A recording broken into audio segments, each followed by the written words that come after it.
So this is the second part of Unit 36.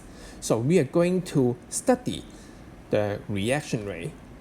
And yes, you can see we use a lot on this graph in the calculation, right? The amount versus time. Well, but the problem is how can we get this graph? And here we're going to introduce a few methods.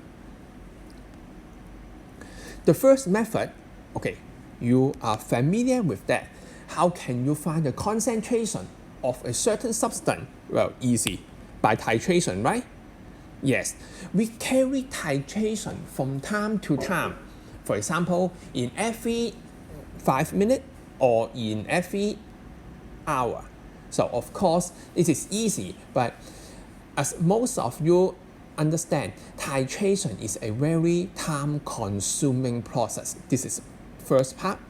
The second part is you will disturb the system because after titration, part of the reactant is used. So unless you have plenty of reactants, so it is not possible for you to draw some reactants away from time to time.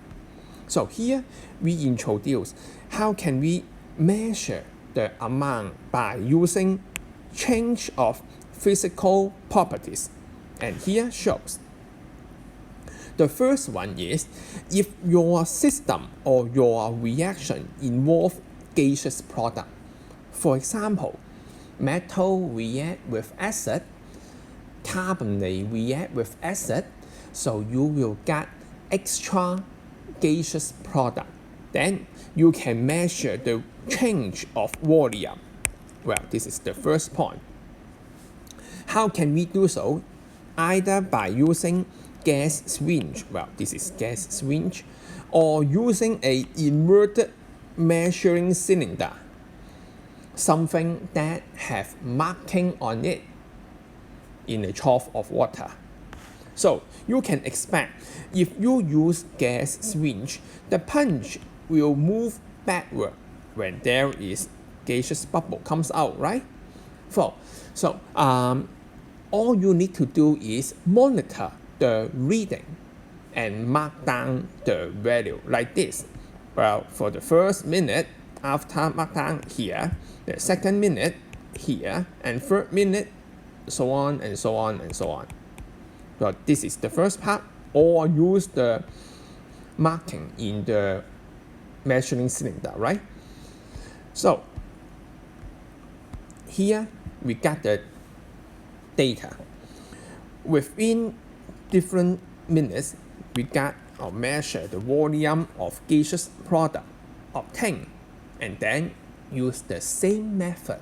The tangent means the reaction rate. Okay? Now, but something I should emphasize is, well, the measuring cylinder in water trough is a good choice, but this is not suitable for soluble gas. I'm sure you understand this, right? This is not soluble gas. For example, HCl, NH3, all of them, no, because they are soluble in water.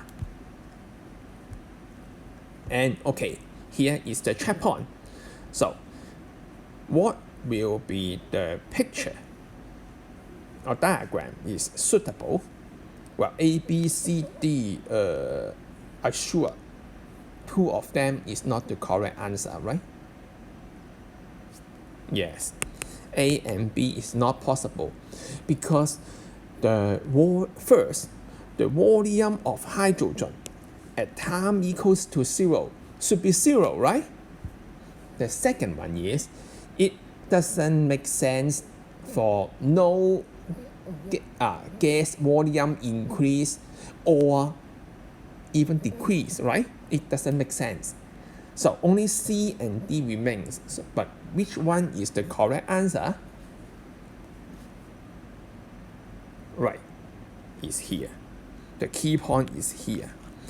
Until the reaction is finished, So after the reaction is finished, the volume of gas should keep unchanged.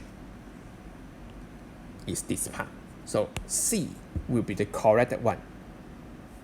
So it doesn't too difficult for you, right? Well, if you don't have a gas syringe, so here I give you another idea. You can measure the pressure change, right?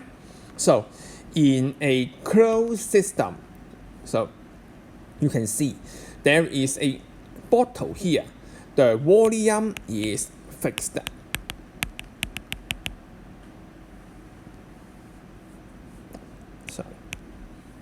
Volume is fixed. So when you start the reaction, the pressure will increase. And with the pressure sensor and data logger, we can plot the same graph. Okay, right. So some of you may wonder what is the difference between pressure sensor and data logger. Right. Data logger is just like your mobile phone. Okay, data logger is your mobile phone. Pressure sensor just like the apps you installed in your mobile phone. So you can expect with the same data logger, I have plenty of choice for the sensor. I can have pressure sensor, temperature sensor, a pH sensor, whatsoever. Okay, so these are the different. Well, next one is you can even measure the loss in mass. And here shows, well, we have marble chips, which is calcium carbonate and acid. So as the reaction goes on, the CO2 will come out and escape from the bottle. So of course, the mass will decrease, right? And here is something interesting is, what is the purpose of using cotton wool here? If we want to seal the bottle, why we don't use a stopper? It looks better for a stopper, right? Well, in fact, the cotton wool is used, so you may highlight, to allow the escape of CO2, but trap the solution droplet. Otherwise, the bubbles may carry some small droplet away from the flask, then create the error in experiment. So again, this method is not suitable for soluble gas, and more is a gas with small molar mass. So you can expect lost 1 mole gas. For H2, you only drop 2 grams versus CO2, which drops 44 grams. So of course, CO2 will generate a more significant change, right?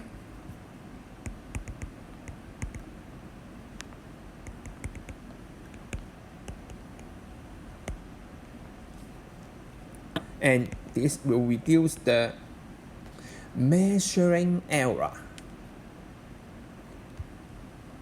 Right, so let's study the trap point.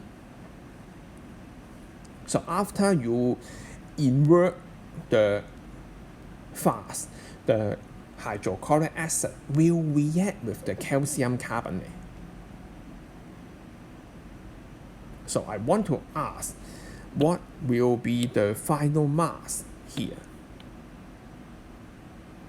And yes, I'm sure you get the answer is C.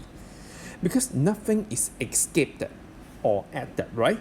So everything will be trapped inside the flask, so the mass will not change.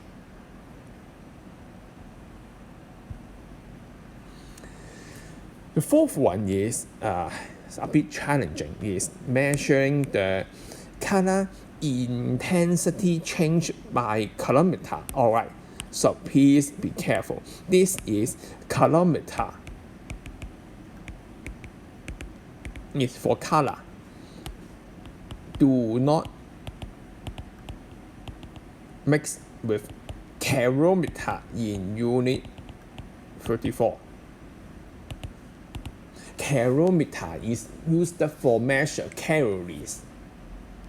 Okay, now if your reaction mixture got change in color intensity, all right, change in color intensity, not color only. Don't be lazy, right? Then I can use a light detector, again connect with data logger to measure.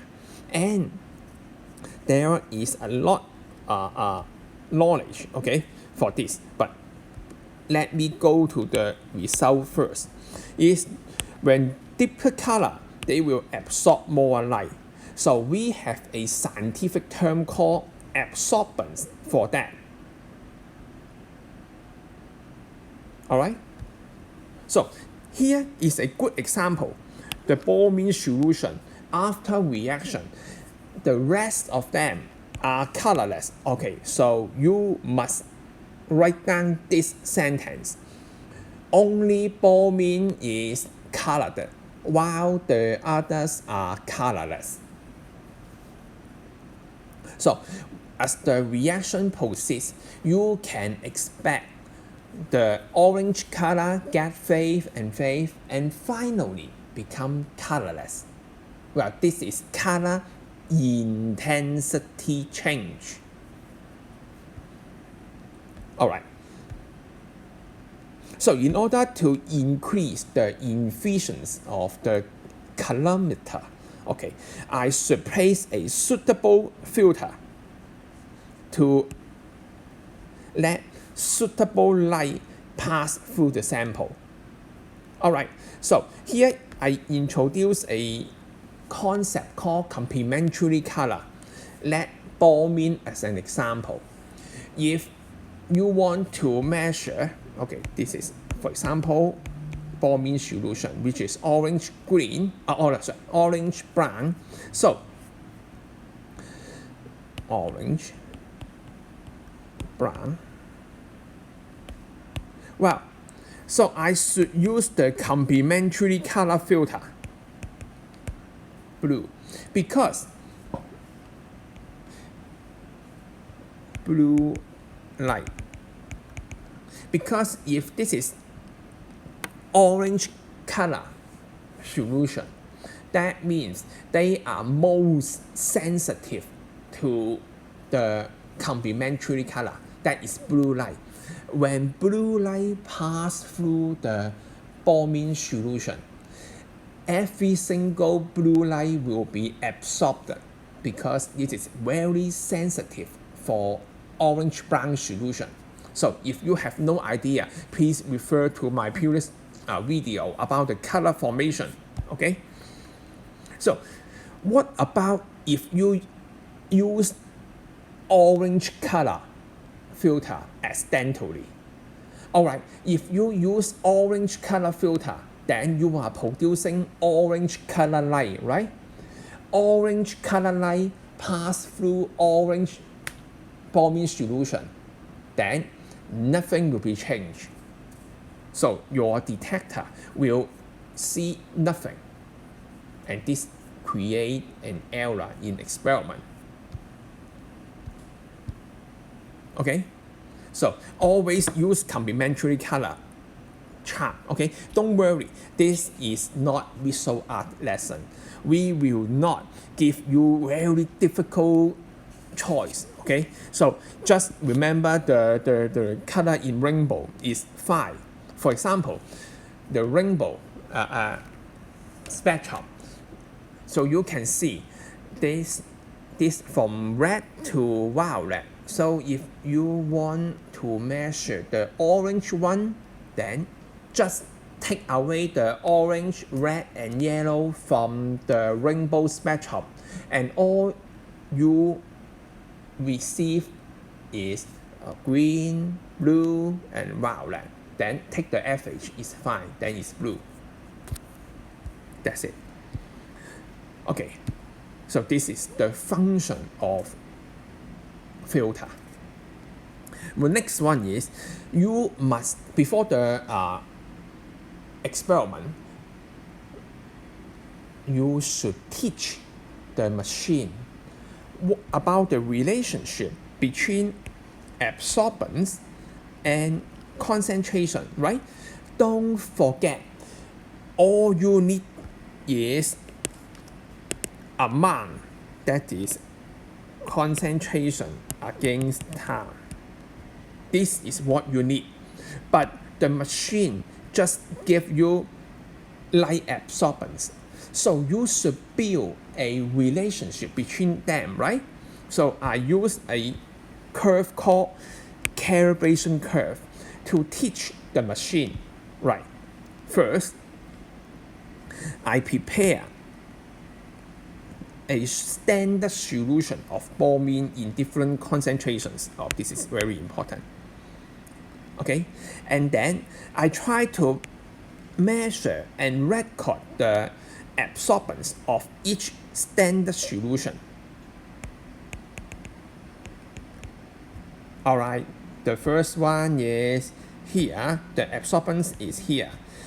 The second one, here, here, and here, and so on. Now, I teach the machine what is the relationship between light absorbance and concentration. And finally, I measure the absorbance of my sample of, oh, it's not here. Let's plot the calibration curve. Okay. Well, after the calibration curve is done, so I can make the measurement.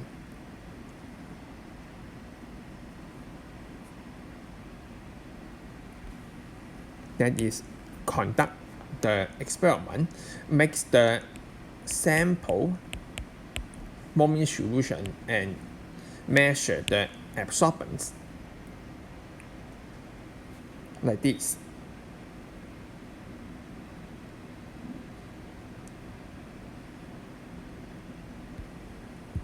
And by using by using the calibration curve, I can change the absorbance to concentration. And that's it. Because they have directly proportional relationship.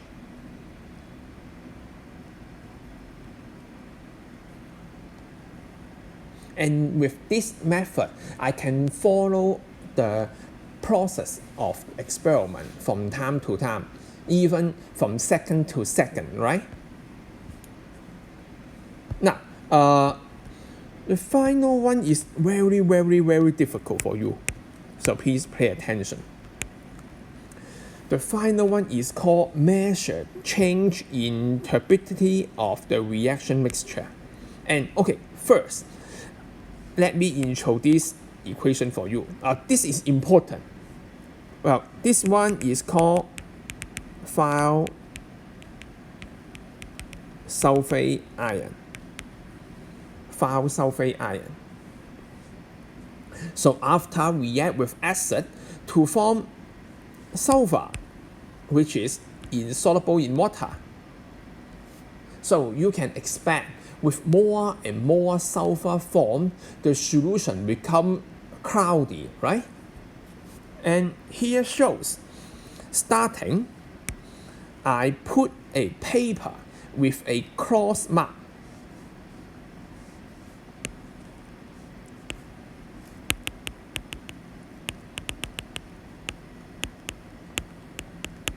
I put a paper with a cross mark, and then after I mix two solutions, I start the stopwatch. And with more and more sulfur form, the cross is difficult to observe, right? At the moment, the cross completely disappear, no longer be seen. I stop the stopwatch, and record the time needed. Right? Record the time needed. Alright, this is the first set. Okay, set 1 of experiment. I repeat the experiment with other conditions, for example, other temperature or other concentration. Okay, I repeat the experiment, then and I get the second set of data. All right, so you can see, for example,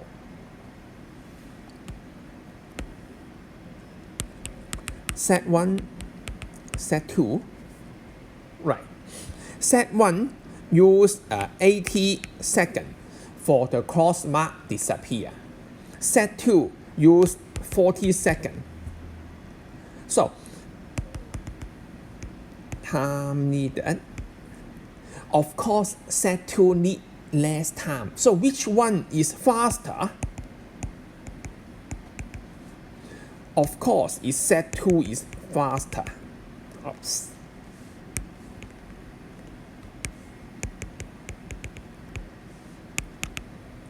Because faster reaction rate use less time, right?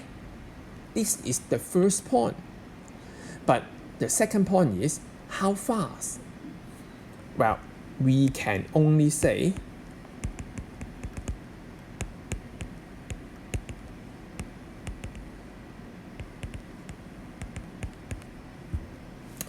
the reaction rate is double to that of set 1. Well, maybe some of you are not happy with that, but in fact, actually, I have no data for this because I have no idea what kind of concentration of sulfur will block the cross, right? I can only get the comparison.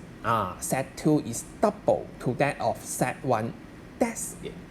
So please keep in mind, this method is good, but the limitation of this method is you got the ratio only.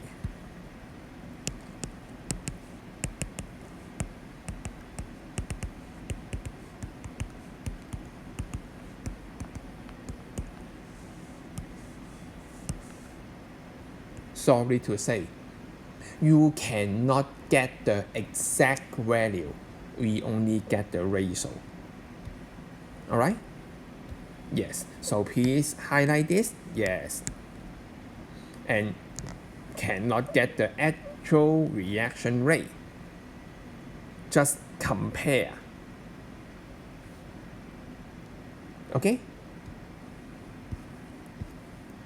Well, finally is our old friend, right? Titration. Well, titration is good, but there is some problem. Is when you carry out titration, you draw the solution, right? And again, I use an example, and you know what I'm going to say.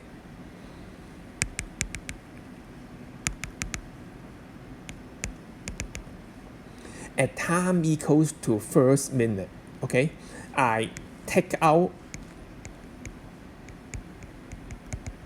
sample for titration. And then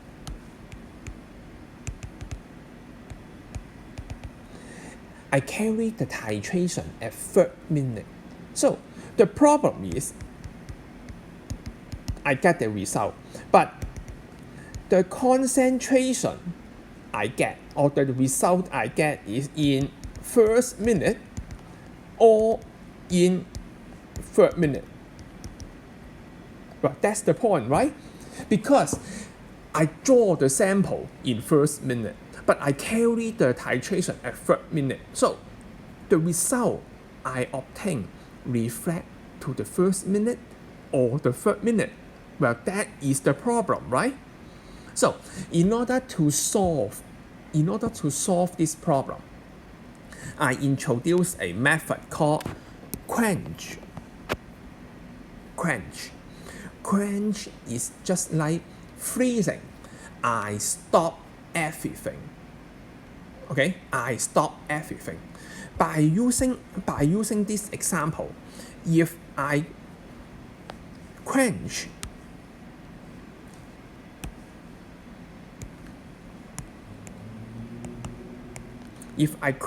the sample after taking out, it will keep in first minute forever. Then after titration, I can guarantee the concentration or the result is at first minute because I have stopped everything. Okay, quench means stop.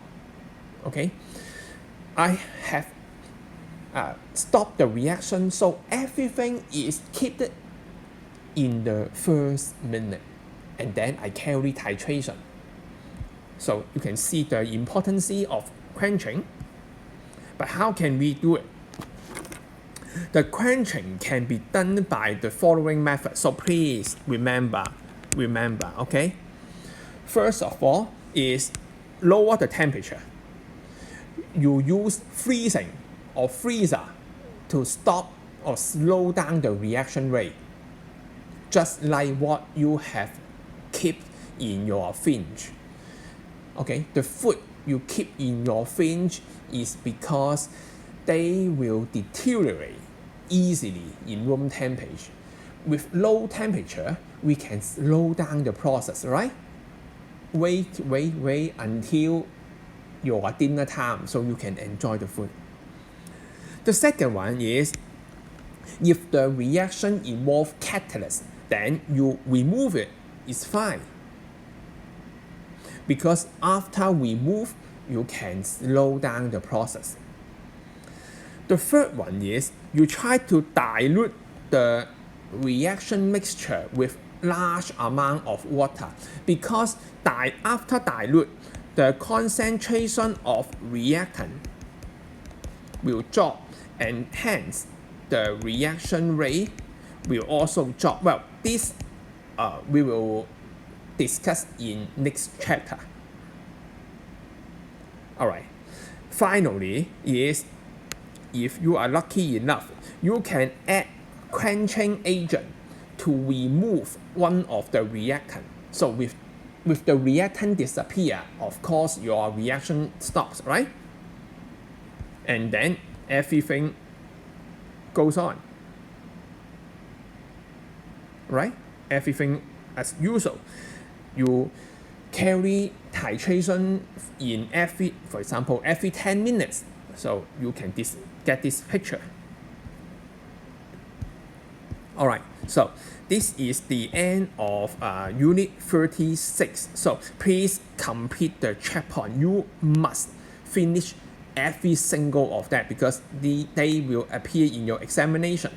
So don't be lazy. And after that, please check answer at the back. And if you got any questions, please ask me in the lessons. Okay, so see you next time. Bye bye.